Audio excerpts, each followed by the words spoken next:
Hey guys, Augiesaint here and welcome back to the channel. Hope you guys are having a fantastic day, and I want to explain to you guys how the vampire powers work in Season 2, as well as the blood harvest and its many secrets that it does have. It's one of the best places to farm legendary aspects, as well as just loot in general.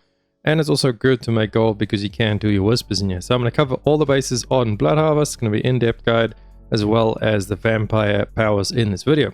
So without further ado, let's just hop straight into it. And I'm going to start off with the Vampiric powers. This is the wheel over here. And how to explain this is pretty easy to understand it. So your gear pieces, this is your armor pieces only. So your helm, chest, hands, legs, and boots. These will all have packs on them. You see over there it says packs granted 2 out of 3. You can get a maximum of 3 packs on the helmet, 5 on the chest, 5 on the hands, and you can get 4 on the pants and 3 on the boots. That totals up to 20 packs that you can have, and you can have these in any order that you want. You could put all 20 on the one or split them up evenly, or whatever you want is what you can get. And an easy way to actually change these around is with these items that we will get from just doing the blood harvest. They drop off pretty much all the enemies in blood harvest, and whenever you open those chests which use the keys, which you should have a load of these keys over there, they drop from all over the place as well. I think it's called the Seeker's Key. Then you'll open the chest and you'll get like 1 or 2 of all of these things there. As you can see, the Divinity one seems to be the most rare, as I have way less of that, as well as the Cleaning Acid. So what you do, say now this gear piece dropped over there with that one over there. You see there's 3 different packs as well. So now we spoke about packs. You see there's 3 different types. There's the Pact of Ferocity, Divinity, and Eternity. I just call it the helmet, the cup, and the skull. So there's those 3 packs. And then these vampiric powers, all of these powers use a different amount of those things. You can see the activation cost on this one is 2 helms, 2 cups, and 2 skulls. I believe this is a major power, so it actually uses quite a lot. And then as well as like Ravenous or something was a major as well, which they end up using more Ravenous over there. 3, okay, maybe not that one, but there's stuff they usually use about 6. You see that one, Blood Boil, that must be a major as well because it has 6 over there. Usually the ones that end up using a lot are Cursed Touch over there, also has 6 packs. And then the other little packs are the minor packs. You see this one only uses 1, that one only uses 1, 1, 2, 1. So you get like the minors and the majors, and you just got to kind of balance it out because like I said before, you can only have a total of 20 packs at a time. In what order you want them is up to you. So now we know those are the packs. That's how many you can get. You need them to slot these powers. You can slot the power without it actually working. You see that I have it slotted, but since I don't have those packs of eternities, it's just not going to work. So you see that it's like cut off. It doesn't actually have the thing connecting to it. So go back and put our other pack back on there. And then let me show you how to actually change your packs. So this one over here has 1 cup and 2 skulls. Now if I wanted to change this around to how I specifically want it, if it, for example, the helmet, I can still add 1. So this one, I have a, a helmet and a skull. Say now we're missing something random. Since I have more of these skulls, I'm going to put 1 on there. You just right click it and it's going to highlight which ones can still get packed. I click it. There we go. Now we have 2 skulls on there. So we have an extra skull pack. But if I needed something completely different, unfortunately, you can't erase specific packs. You have to use the Cleansing Acid and it's going to wipe off all of them. So there, 1 skull and 1 helmet is what I need. So let's wipe it out. We put our 1 skull and we put our 1 helmet back. And now all our powers are working again. So that is how you go about choosing the packs that you want. Unfortunately, like I said, you can't just cleanse off the one that you don't want. You have to cleanse off all of them. So basically just empty it out and then put on the packs that you need to finish off your circle. You usually just check up the top there. So equip the powers you want and then add them all up and see if they total to under 20. And then you know you can actually use that combination of powers. And then once you have that all worked out, then you actually come to your equipment and then just equip the packs as you see necessary. That's pretty much it for the vampire powers, and how you level these up or how you unlock these is by doing Blood Tide. You'll drop the bloods. You see mine are all fully maxed out, so I can't show you on this character.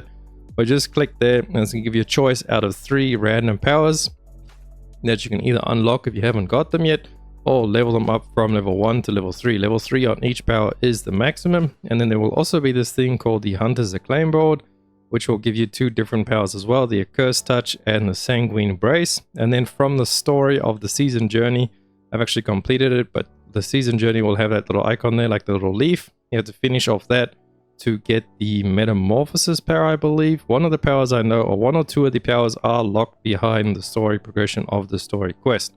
Just make sure you go ahead, finish your season journey, and then level up your Hunter's Acclaim. You only need to get up to that level there, so it's not far in. I've almost maxed mine out. I'm on this level here, leveling up to there. You can see we're almost there.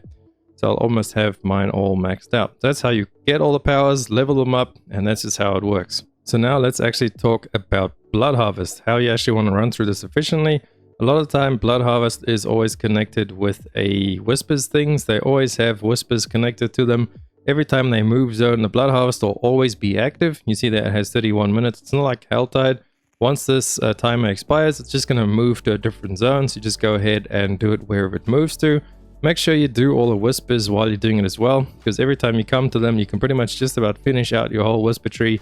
Every single time takes a couple of minutes, 10-15 minutes, run through the zone, kill everything, and then at these cups you can summon the blood guys. You put in some blood lures there, you summon them, they drop some good loot, they drop potent blood, which you will need as well to level up your skills. And if you actually come to the middle of Blood Harvest right over there, I'll try and play a video in the background now and demonstrate to you guys. It's just crazy amount of mobs that spawn if you go there. So you get a lot of bloods, you get a lot of keys, a lot of legendaries, a lot of loot. It's an insane amount of XP as well if you are leveling up still in the open world, with it being decently buffed now with all the monster XP. So it's a really good place to actually come and gear up really quickly. If you are just missing a few aspects or trying to get some better old gear, you can get gear much faster in a shorter amount of time than what you would by just going to run Nightmare Dungeons.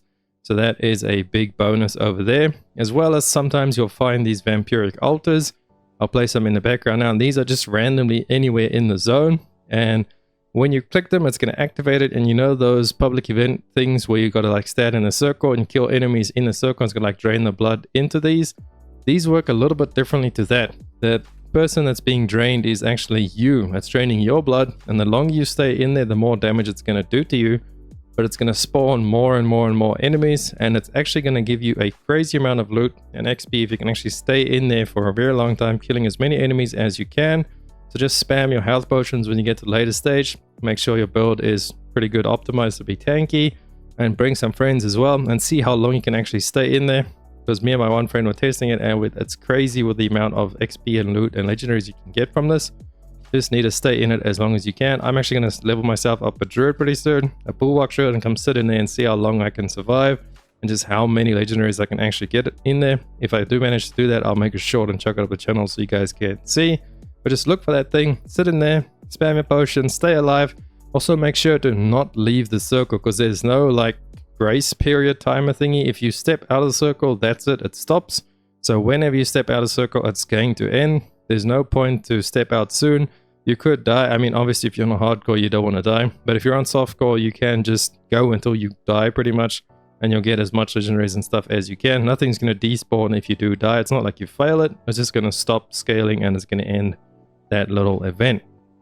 So that is something important to know as well. And then for the Blood Harvest, other people can also put in the lures in that big Blood Harvest in the middle of the map. So you can put in 50, you need 150 in total to actually summon the event to like bring forth all the vampires and all the mobs. You can put in 50, a friend can put in 50, a random can put in 50.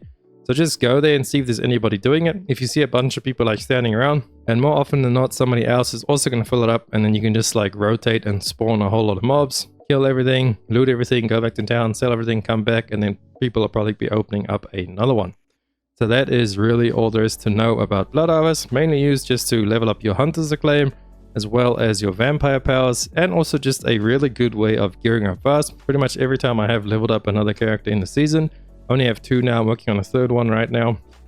I just come to this place, Blood Tide, and just run around and collect a load of legendaries and loot, or have a friend help you and power level you up through the Blood Tide, and then just run you through to get you a load of good legendaries. But that is it for this guide. Hopefully you guys found it helpful. If you did, please drop a like and a sub to the channel, helps me out so much. And if you have any questions, ask them down below in the comments. I'll catch you beautiful people in the next one. Augiesaint out.